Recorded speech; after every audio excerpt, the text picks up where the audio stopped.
Interesting.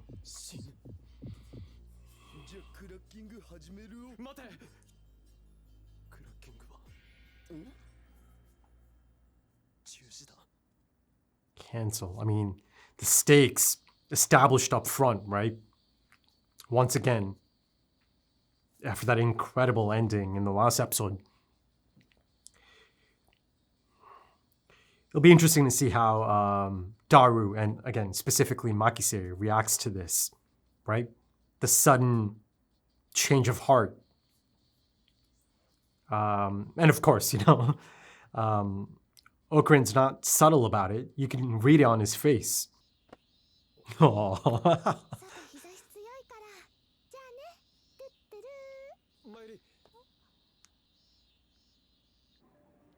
I thought he was about to talk to her. Oh, Komima.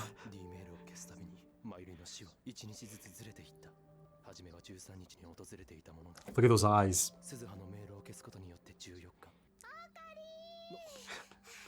He's here, but he's not really here, right? But I'm glad, these two together, finally. She must be so happy, right? I mean, she is.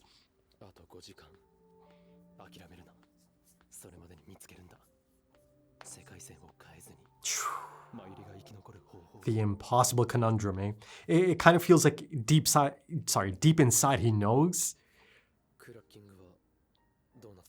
He called it off.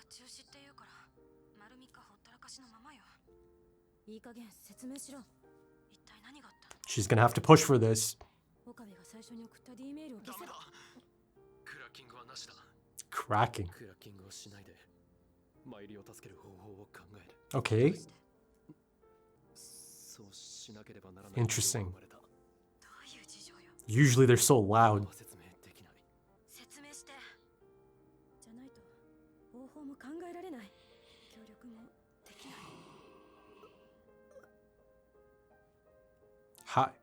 To be fair, how do you even begin to explain?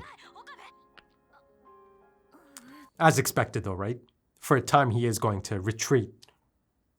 Go back into his shell for a bit.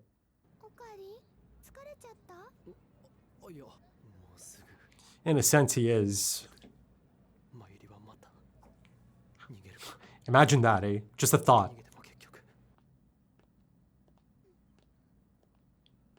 Mayuri might have to push for this as well now.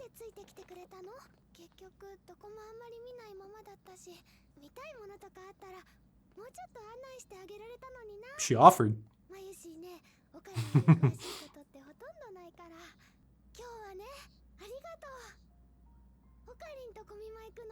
Oh. Yeah, she looked quite happy.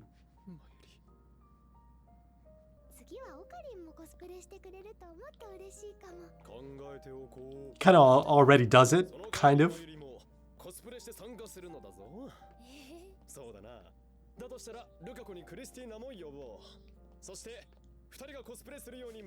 Like the good old times.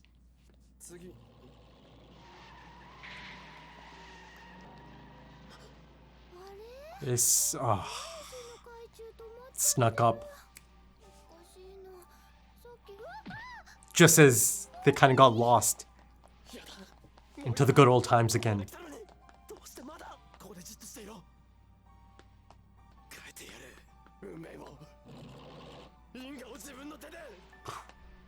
And you could try, but wow. Oh. Look at this. Interesting.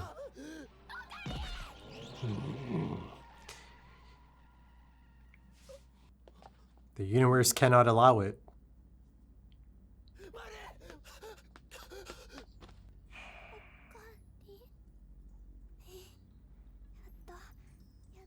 Oh. Imagine that.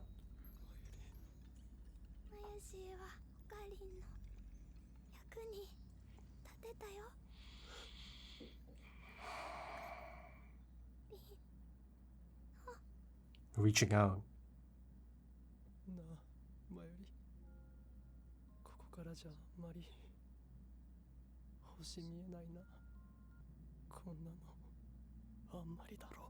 Wow. The voice acting there, man. Wow, this arrangement of it.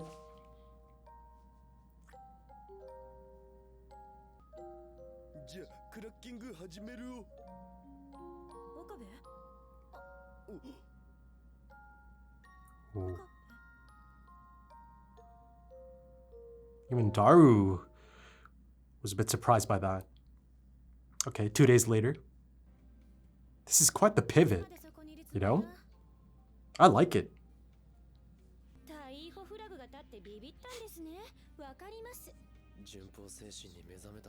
Oh, look at that.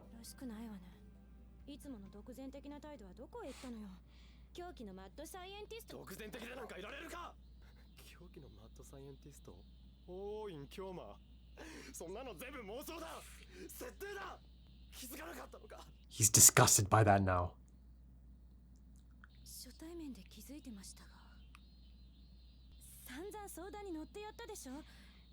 This time it's a bit different.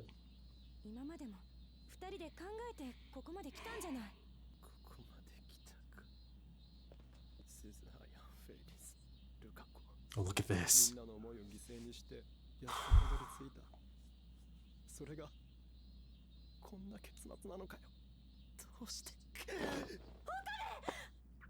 Whoa.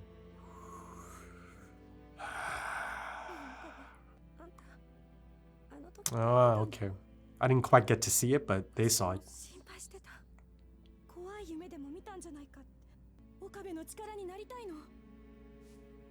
Yeah. I knew she's gonna have to push for it quite a bit to get it out of him. Oh. He's doing it. Katabaki-se?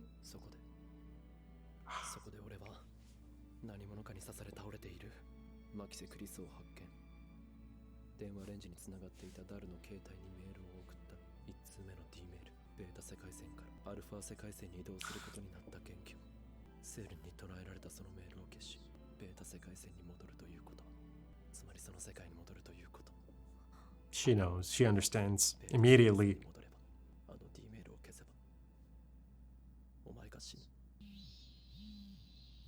Man, this episode looks fantastic, man.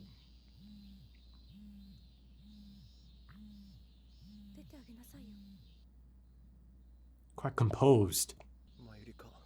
But she might be doing it for Okarin's sake as well, right?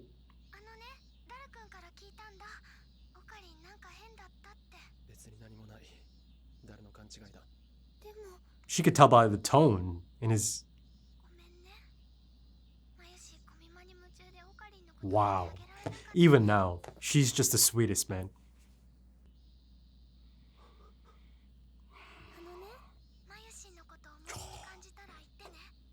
My God.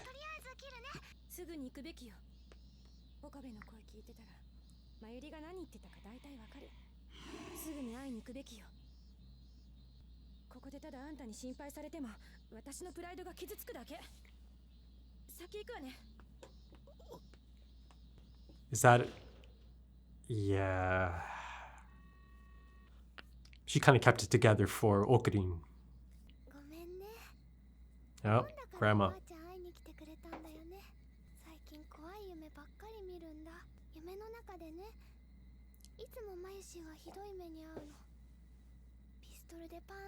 Oh my God.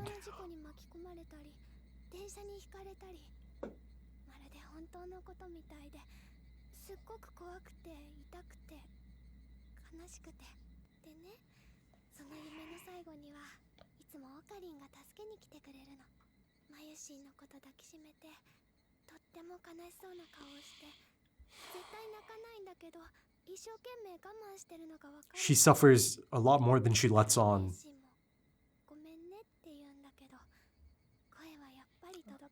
I certainly hope they don't feel like lucid dreams. Residual memories leaking in.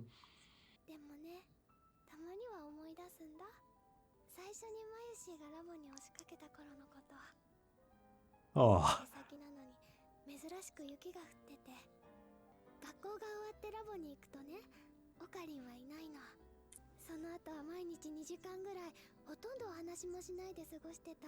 That's Real friendship. True friendship. Oh, I know that feeling, man.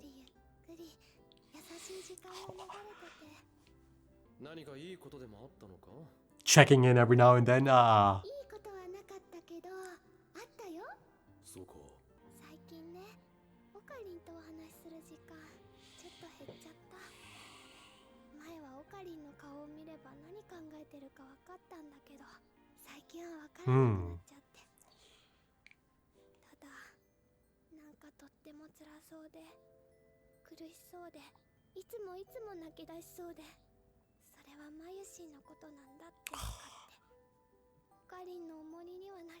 My God.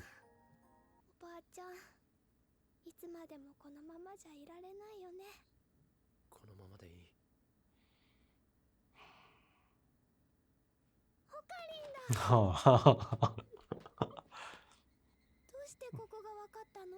人質がどこにいるのか俺は常に把握しているのだ。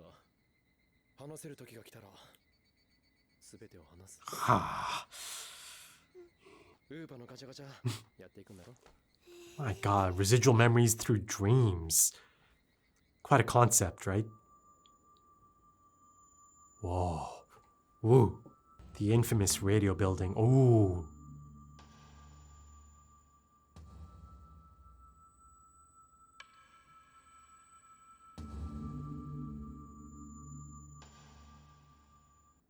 Okay, how about that for an ending? Eh? My God. Covered in goosebumps. Right? That's how you pivot. That's how you pivot, man. I mean, much like Okabe, throughout this episode, I felt, I suppose, a false sense of comfort and safety, right? Because of the nature of, that emotionally charged and wholesome scene, or the ending being quite wholesome, right? Now I'm speaking of Okabe and Mayuri at the cemetery, right? Again, it ends off on a really happy and wholesome note. Uppas, right? Again, there's that.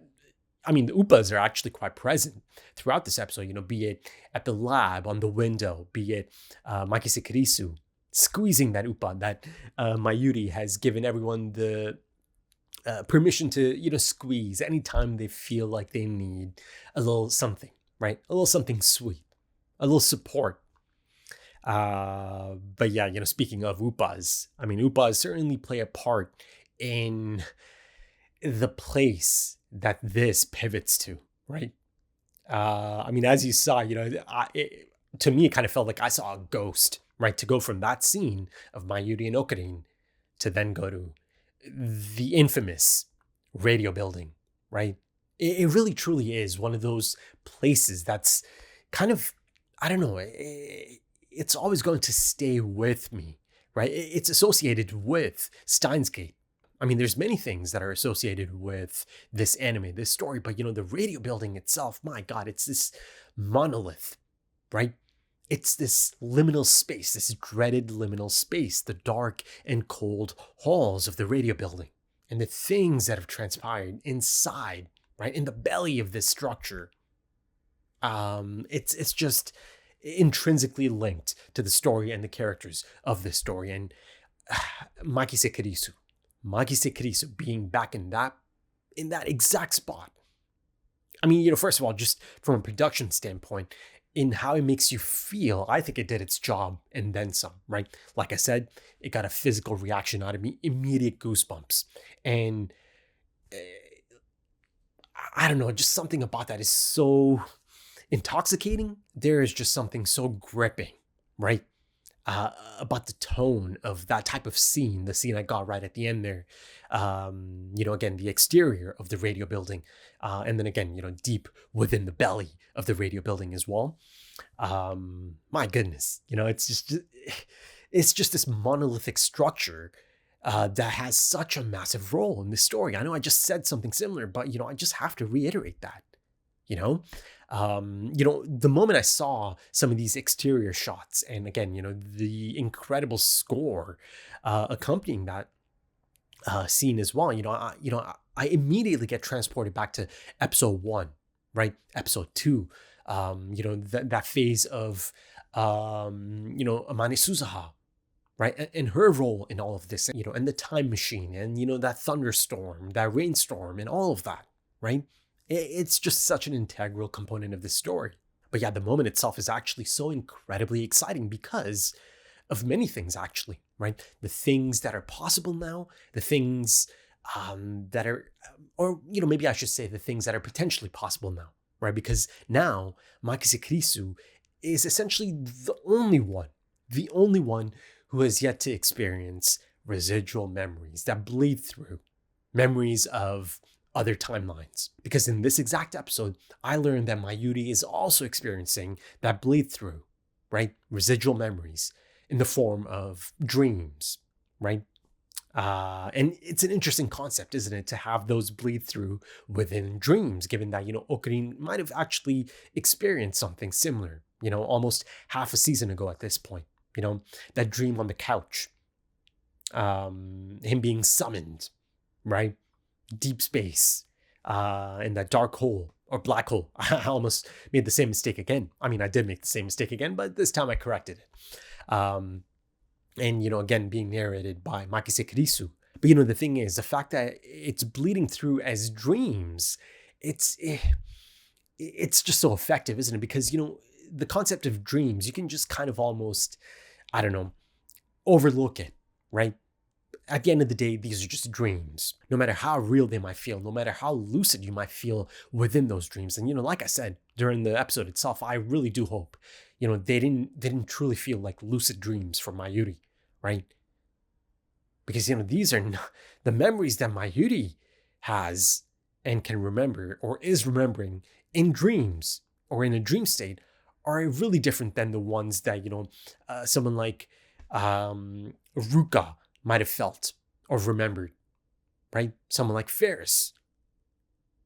Then you've got, of course, oh my God, I'm kind of drawing a blank on the name. Shining Finger, Kiryu Moeka, right? She had quite a devastating recollection of, residual memories. Quite an impactful one. Something that just immediately shifted everything she knew and understood, essentially on her deathbed, right? To the point that she felt that the last thing she does here, the most important thing she does here as her last, action before dying is to truly apologize to Okurin, right? And again, through Okurin to Mayuri as well, and to Okurin's friends that she put in that position. But Mayuri, all of these dreams, all of these residual memories are of dying in such, it feels almost redundant to say in such painful methods, dying that is, but yeah, this is just, she does say it felt so real. And the moment she said that, I just almost kind of locked up inside, because then it brings in this notion of, Okabe running it back over and over. And at this point, he's lost track of it. I've lost track of it, right? All of those are memories that are leaking in from Mayuri, right? So she is suffering in some capacity, right? Again, it kind of remains to be seen just how realistic and painful they are. But she certainly told Grandma, that they feel damn real. They feel so real and scary and painful. So yeah, that's just, just like a dagger, to the back, just to know that Mayuri actually has all of these residual memories, her brand of really specific residual memories leaking through in the dream state. But, there is quite a unique situation here now, because Makise Krisu finds herself in possibly and potentially the same position as Mayuri. Not quite the same position, because Mayuri has died countless times at this point, right? And those memories are leaking in, unfortunately, right, as nightmares, as really scary and realistic nightmares from her perspective. But Makise Krisu being there in that really specific, location as well, in that really specific spot as well, right? That room, that floor, she found herself in that exact spot. Now, again, there's a possibility that Okurin explained it off screen, or he gave her the details off screen. Yeah, it happens in this place or on this floor, in this room, right? Of course, that could be a possibility, but Makise Krisu, after having that bombshell moment, again having her world flipped upside down and making her role in all of this even larger than she expected it to be. Because up until this point, she's Okarin's rock. She's this dependable support system, right? But it goes from that to something unthinkable, something she could not even fathom, the role that she actually ends up playing in all of this. I mean, it's as substantial as it gets for anyone, right? Your own death. She now understands that, it's a rock and a hard place, right? On one end, it's her, and on the other end, it's Mayuri, right? Okarin's childhood friend, his best friend, right? Now listen, I said Makise Krisu is the only one that's left who hasn't experienced residual memories just yet, bleeding through, leaking through. There's also Daru, right? But the thing is, Daru has not, I don't know, he's not quite set up as a character to be in that situation. It's a deliberate writing choice, clearly, to not have him be a part of this side of it, right? Speaking of support systems, yeah, you've got Daru as well, who's been there for Okarin day one, right? But a bit of a different dynamic, of course, right? Because, front and center, or at least for me, a thing that stands out so much is just the nature of Mayuri and Okarin's friendship, the bonds, the unbreakable bonds, right? Of that really special friendship. And, I'm sure there's many of you out there that are in the same position, but, the things that I saw on that screen and the things I got to experience, they felt so authentic, right? So real, because I have that type of relationship. I have that type of friendship. I know the feeling of that type of friendship. So to see it depicted on screen, especially through that flashback I got as well, right? Mayuri going to the lab for the first time, and then how they spend their time there. My goodness, man, it's just deeply affecting stuff, on like a personal level, right? And I'll go into my own example of this in a bit. I mean, nothing emotional or anything, or nothing sad or anything. Just the fact that I really truly have an understanding for the dynamic these two have. And, that type of friendship is rare, really quite rare, and it's special, right? It's not the type of dynamic and relationship that you can have with a lot of people, right? That's just not the case. I could tell you right now, that whole scene and that aspect of it, their friendship, the bonds that they have, I have that with one person, one friend, a longtime friend. And it's a type of friendship that's always there. People come and go all the time. People might be special to you for a moment in time, but then, it reaches its natural conclusion and you just kind of move on, right? Both of you move on, right? But, I have that type of dynamic, that type of relationship, that friendship, a special friendship with someone. And I've had that for a long time. It's the type of special friendship that, you can go a month or two or even longer, without talking or being in contact. But the moment you're back in contact, right? It's as if nothing changed. It's as if nothing happened, right? You just pick up exactly, where you left off last, right? The banter is there, the feeling, the special feeling is there. It's not this notion of, it's been a while, right? So, it might be a little bit awkward at first. No. You pick up right, where you left off. And that's special, man. That's really quite special. And I'm really quite thankful that I have that. I mean, yes, I know a lot of people and I'm friendly with a lot of people. But like I said, people come and go. And there's a totally different type of dynamic at play in a long time friendship, the one that can last anything. Right? The type of friendship that doesn't need or require a daily check-in. It doesn't have an expiration date. It does not have an expiration date due to an activity, right? That's a really special type of friendship. And I'm sure many of you can relate. I'm sure, But yeah, even this concept of people coming and going, right? That's just life. That's normal. I mean, at the end of the day, we're not really built to have that type of relationship with everyone, right? Or multiple people. I mean, multiple people it is a possibility, of course, but a select few. So yeah, I certainly enjoyed this episode quite a bit for many reasons, but one of the main reasons, or perhaps the main reason, essentially is that it's a strong episode for bonds, right?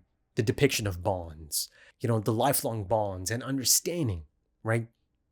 It's intuitive, it's instinctual, right? Even though Mayuri, it's funny, earlier in the episode I said, she can read him like a book because that's always been the case, right? And even then it kind of felt like that, but she specifies near the conclusion of the episode, to Grandma that, she used to be able to just know exactly, what Okarin is thinking at any given moment, but now not so much, right?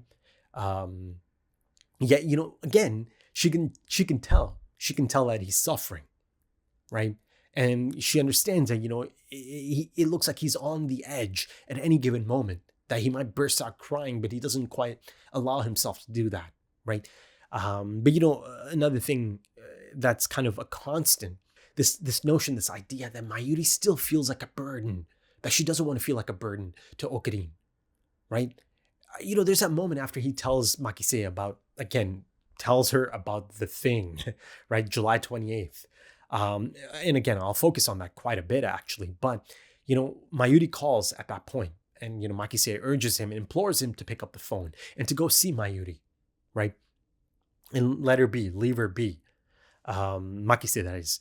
But even there, how insane, how crazy is it that Mayuri actually felt like she's the one who's neglecting Okarin? She said, I got caught up in Komima so much that I kind of forgot about you, that I forgot to pay attention to you. And like I said, this is the sweetest person there is. And that right there is also a realistic depiction. I've seen people like that before. I've known people like that before, that just don't want to be a burden on anyone.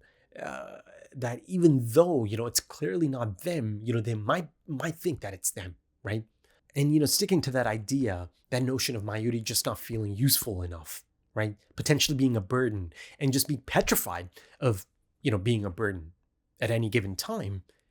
My goodness, one of the most heartbreaking moments of this series for me is her finally thinking that she's useful or feeling useful.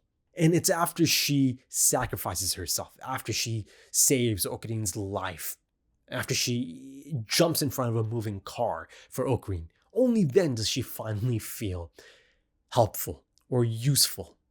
My God. Oh my God. Ugh. And she dies with a smile on her face, right? That I was useful. I was finally useful to Okarin, right? And this idea of kind of belonging and being useful, and a rare occasion of actually knowing a bit more than Okarin, right? Again, this relates to Komima, right? This festival of cosplay and all of that. I see it on display as well, and I'm guessing it's actually quite accurate, or it's at least grounded in reality, in the sense that it does exist, most likely, right? I'll have to look it up. And it does kind of sound like a bit of fun, doesn't it? A festival of cosplay. But I digress. Let's kind of go back to I could go back to Mayuri, or I could go back to Makise in the final moments of this episode. Let me kind of finish up my thought about Mayuri, finally feeling useful to Okarin, right? By sacrificing herself, by jumping in front of that moving car.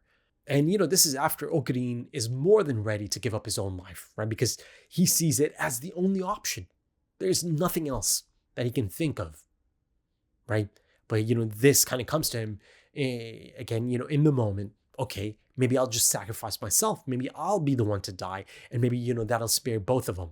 Maybe that'll ensure that I don't, or they don't have to go back to the beta timeline, right?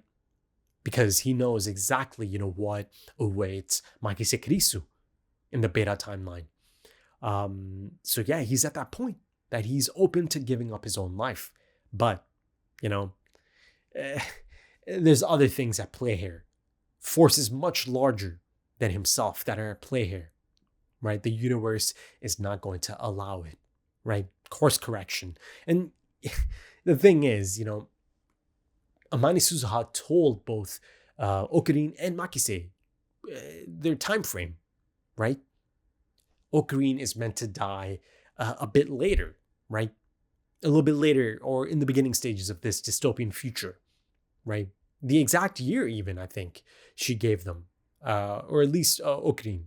But yeah, like I said during the episode, she struggles a lot more than she lets on. And I'm speaking of Mayuri, right? And again, it's this idea of not feeling like a burden, right? So she internalizes it.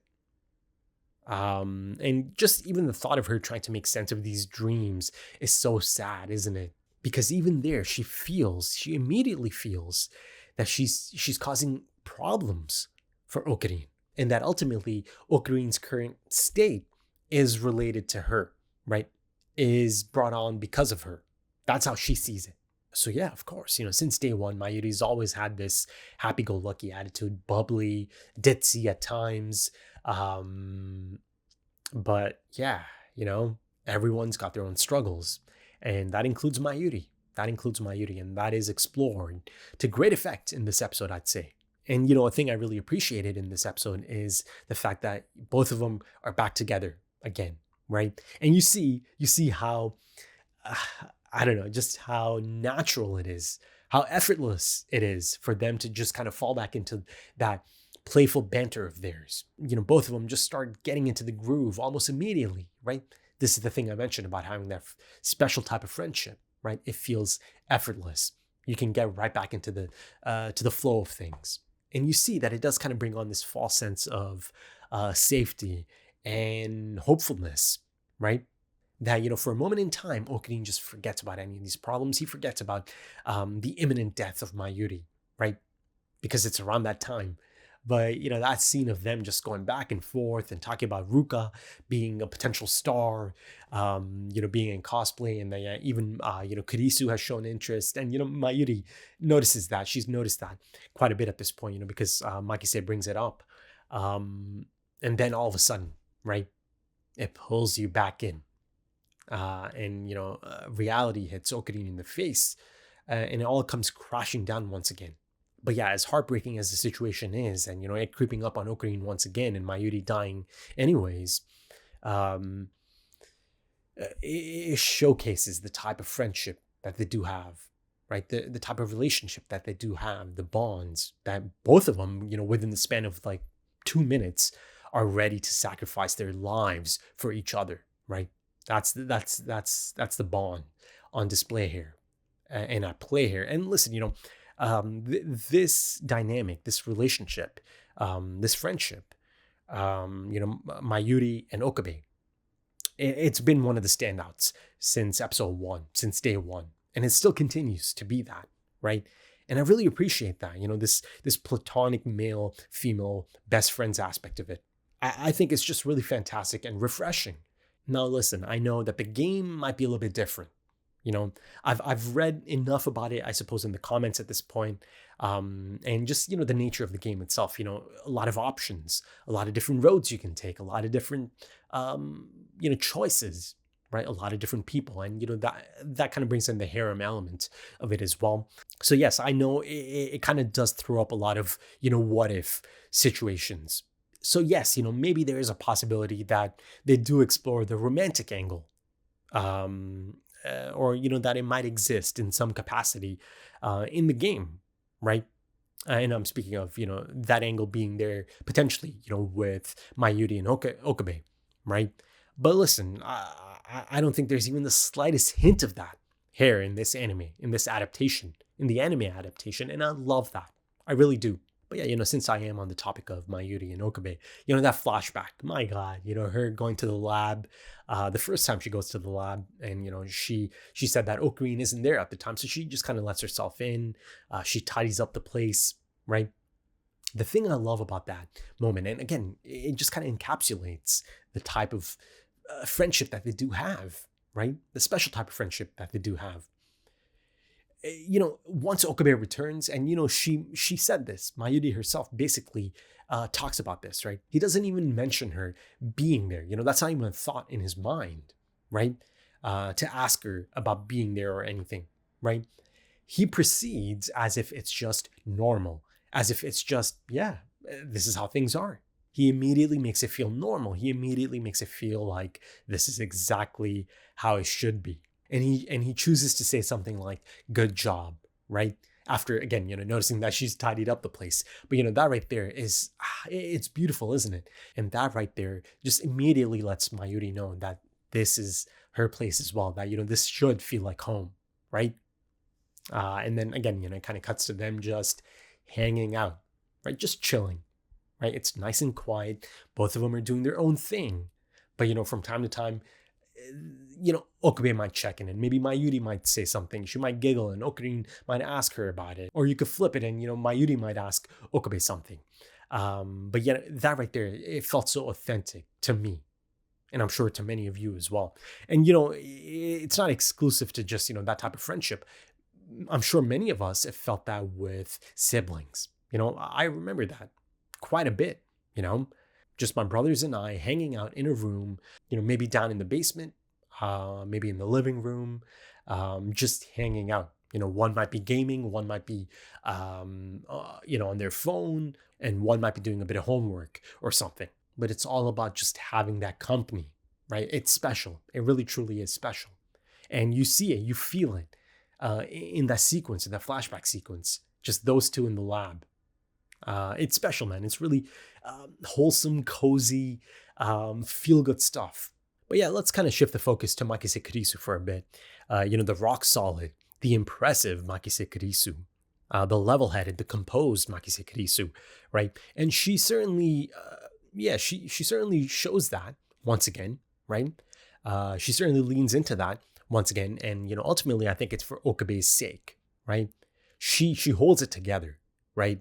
Because listen, at this point, she understands that, Okabe is not just saying something, saying something random. I shouldn't even have to say that or bring that up as a point. It's clear that she understands that, this is it. This is the thing that Okabe has been running from. This is the thing that he's hiding from her, right? Avoiding on phone calls. And the whole reason the hacking is canceled up front. Right, like I said, it just presents a conundrum up front, the stakes up front in the opening of the episode once again, right?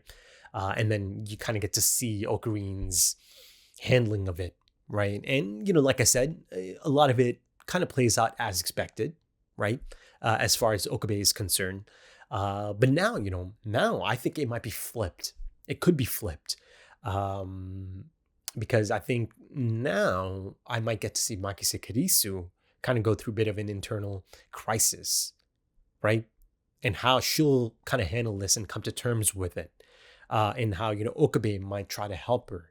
And I don't know, how they kind of talk this out, right? How exactly are they going to approach this? The discussion, a proper, legitimate discussion about this. And and the next steps and all of that. How do you even begin? How do you even begin to discuss something like this openly, right? But yeah, she keeps really calm and collected after hearing about it, though, there is quite the initial shock, right? Understandably so. And it's really quite effectively drawn, right? Makise Kurisu's expressions upon finding this out as Okabe in quite a, again, defeated tone, explains the whole thing, puts it all out there finally, right? After being pressed and pressed,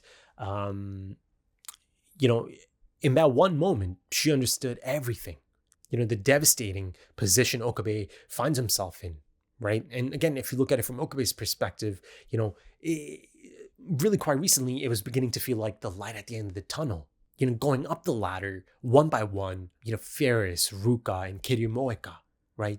And kind of undoing those D-mails, right? Not technically, because of course the original D-mails, they go out and those are out there. You can't undo those, but you get my point, right? Countering those, right? Overturning those choices.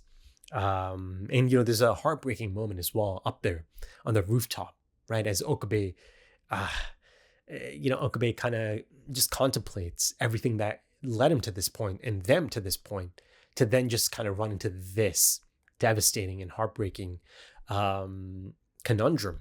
And, from both Okabe's perspective and my own perspective as an audience member, there is this devastating inevitability to it all. This idea of Makise or Mayuri, right? Alpha and beta. It's kind of been there since Amane Suzuha takes them to the radio building, right? Gets them to climb the rope, or she climbs the rope and she opens the door for them. The moment that's brought up, the moment that's kind of set up at that point, right? Established. I knew then and there. But, going back to that moment on the rooftop of Okabe just being devastated and just broken, and, bringing up that notion of essentially lamenting, asking everyone to make sacrifices, right? And in many cases, the things that they love most or have a deep connection with or to, right? I think that, the line of dialogue there is, sacrificing all of their hopes and dreams led me here, right? To then just kind of, be stuck in this position now, right? Now, internally, he's beginning to realize, I think, that he's not exempt from this, this idea of sacrificing, hopes and dreams. He also finds himself in a position now, where he has to do the same thing, right? To give up something, to sacrifice someone or something he loves most, right? And again, on one end, it's essentially his best friend, his childhood friend, someone, incredibly special to him. And on the other end is someone quite special as well in Makise Kurisu, right? This is someone that he's fallen for. This is someone that he cares for quite a bit. But, going back to this idea of Makise remaining composed, or as composed as she can be in that moment after finding out, and then, Mayuri calls, she implores Okabe to go see Mayuri, urging Okabe to not be distant, to not shut her out, to not shut Mayuri out in this, pursuit of saving her, right? Because there's consequences to that as well. And it's this, growing distance between the two of them. Though again, they kind of come together. After a long time, they do kind of come back together in this episode. And, the thing is, seeing Okabe is essentially one of the most, incredible things, or one of the most peaceful and beautiful things in Mayuri's life. Anytime Okabe's around, anytime he shows up, she just lights up. The mood changes. And, I think one of the most wholesome and beautiful things about this anime, it might be a me thing, maybe, I'm sure many can relate, is anytime she says his name. It just makes me feel so damn happy, man. But, Makise Kurisu urging him and imploring him to, take the call and to go see Mayuri, because that seems like the right thing to do at this point, right? For both of them. You see, right then and there, it's also kind of her trying to help Okabe see that the choice should be clear to him. At that point in time, she makes a deliberate effort, right, to not make it about herself. And to not, just to not put any more stress on Okabe, just at least for that moment, right? And yes, once Okabe, or once she kind of leaves, she does have a moment to herself, right? It's a great shot as well, behind the door, her leaning up against the door. And of course, you can just kind of tell that she's thinking, yeah, already at that point, she must be thinking, and perhaps even already accepting that this might be the only way, right? Given how long Okabe has been at it. And, that's this point I kind of made about the devastating inevitability of it all. And then, of course, Makise also kind of gets to know just how much she means to Okabe as well, right? That he finds himself in such a conundrum, in such a devastating position, right? Even though I think it's clear that she immediately, wants him to understand that, any possible choice should be quite clear to him. It should be Mayuri, his childhood friend. But now she really truly gets to know, just how much this is kind of hurting him and how devastating it is for him to be in a position to pick one or the other. But yeah, as far as, potential, solution to all of this, I kind of spoke of two possibilities. Okabe might try to get it figured out here. Okabe and, crew and friends might try to get it all figured out here. Or, there might be no choice but to return to the beta timeline and then, maybe figure something out there, right? But it's not even It's not even about, starting from scratch because, as you know, and as I've mentioned and brought up many times, of course, there is something quite fascinating at play in episode 1 in the halls of the radio building. There's already things at play. I mean, even this idea of Makise Kirisu being stabbed and, bleeding out on the floor, just being dead. I mean, of course, that has to be something quite significant, right? The things that lead up to that. And, again, this idea of that scream, Okabe Rintaro, clearly another Okabe Rintaro. And, my thoughts on that, the time machine that lands on the rooftop. And I most definitely believe that had Suzaha and Okabe in it, right? And that Okabe is running around in the halls. And that's the Okabe that yells and screams in pain, actually, If you go back to it and listen to it, and I've listened to it many times, it sounds like that Okabe is in pain. Right? Now, I don't know if that is, it's tough to know. It's just tough to know, right? Because that Okabe knows, that Okabe most definitely knows and understands that, yes, there is another Okabe in the halls, right? That there's this whole notion of course, you can't run into another Okabe. And you can't run into, Mayuri. Yet there is that haunting scream, right? In the halls of the radio building. Painful one at that, a really painful one at that. So, at this point, it's kind of tough to know if that's an actual scream, out of pain, or if it's, if it's something else, and by something else, I mean time travel shenanigans. I mean, directing your other self, right? Kind of setting up a narrative, right? Essentially, I'm trying to say it could be faked. That scream itself, that aspect of it, that, this is someone in pain, that could be faked, right? For a really specific reason. But, the thing is, listen, as I'm saying that and thinking about the scream again, that just sounded too real, far too real to be faked as a fake scream.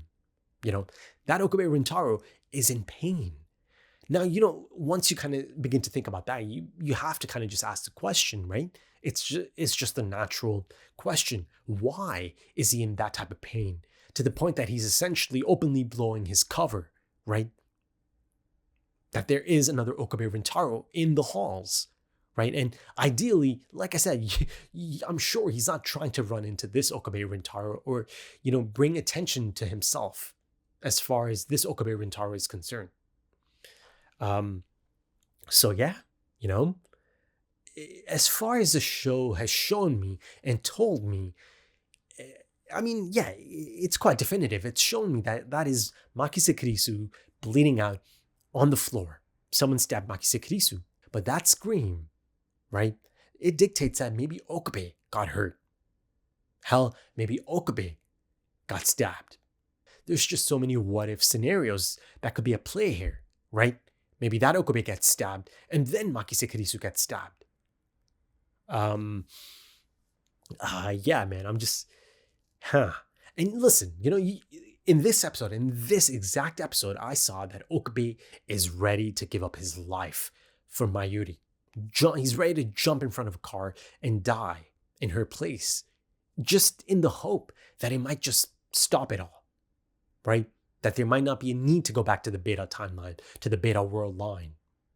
If I can die instead, if I can die in their place. It's been established that he is capable of doing that, right? So it's not out of the realm of possibility that something similar could be at play in the halls of the radio building as well, right? And that scream, the origins of that scream.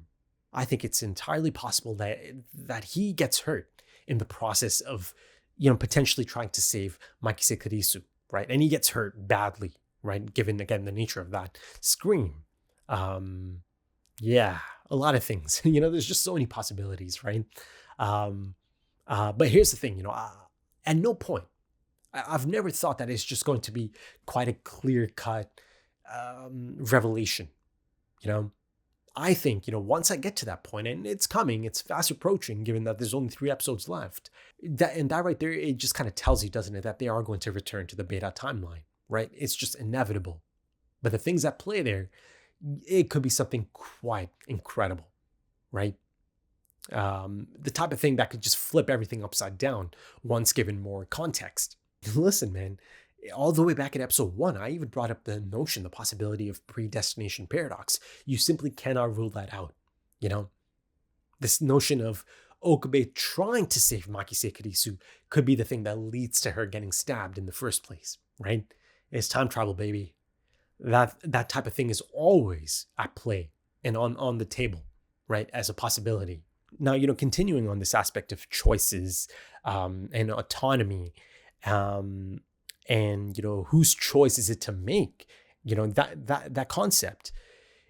Let's kind of, you know, let me kind of give you my thoughts on potential endgame aspect of this, right? Now, do I think that's how the story could potentially end? You know, with Okabe having to live with a choice, right? The type of choice that haunts you for the rest of your life. You know, I don't think so. You know, that's just my initial thought on the matter. I don't think it's heading into that direction, you know, that it is about to deliver that type of ending, even though that type of ending could be quite interesting, really quite intriguing, and maybe even effective, right? In my opinion, at least. You know, and then that could kind of lead into this whole idea of the curse of reading Steiner, having to live with that. You know, Okabe having to live with that for the rest of his life, specifically. Ooh. Yeah, there's something there, man. There is something quite interesting there in that type of ending. I just, you know, my initial gut feeling is that I just don't think it's about to, I don't know if it's about to give me that type of ending. Now, even if I don't think it's going to be that type of ending, it doesn't mean that Okabe might not think that over the span of these next couple of episodes. At some point, he might have to come to terms, you know, with that notion that, you know, this is it. I've tried everything. I've done everything. You know, and, you know, again, like I said, I'm guessing both him and Makise are going to kind of talk it out and, you know, bring their heads together once again in the next episode or two. I mean, here's the thing, man. Just the 3 episodes left. So, yeah, you know, I think, yeah, it's kind of tough to say, you know, as far as structure is concerned, but quite a bit still needs to happen. But, you know, I'm not concerned. So I'm not saying he might not explore that idea, you know, that he's going to have to live with a choice for the rest of his life, right? I think there's a good chance I might explore that, but I just don't think the definitive ending of it, you know, once I get to perhaps a final 10, not 10, maybe final, you know, 8 to 5 minutes, I can't see an ending that is going to just kind of leave him like that, you know? But I think there's more than enough there to explore that, right? To put Ocarina in that headspace. And like I said, you know, once it really truly begins to get into the things that are taking place in the halls of the radio building, and again, just around the radio building, and the entire, you know, story attached to that aspect of it, it's going to be a lot of, you know, mind-blowing moments. I'm expecting that kind of thing, you know, and that applies to Okabe as well, you know, the type of thing that could just all of a sudden open new doors of possibilities. But yeah, if I'm speaking of choices, of course, you immediately have to look at Makise Kurisu, or look at her perspective, right, at this point, now that she has a full understanding for the whole beta and alpha conundrum of it all, right? You know, I thought maybe at one point he's about to open up with Mayuri as well, right, and let her know about this whole thing, but he didn't quite do that yet, right? But, you know, I could still ask the question, you know, the hypothetical, you know, would Mayuri be okay with dying if she knew it meant that Kurisu gets to live and Okabe gets to spend much more time with Makise Kurisu, you know, much longer, right? Perhaps a lifetime even. Do I think she'd accept her death for that? In a heartbeat, she'd accept it. You know, and this is something I brought up a long time ago, this idea of, you know, keeping information from Mayuri, keeping her in the dark about this, even though ultimately she might be okay with it. This idea of, okay, this might be it. This might be my time. And, you know, me dying might allow for something really quite special as well, right?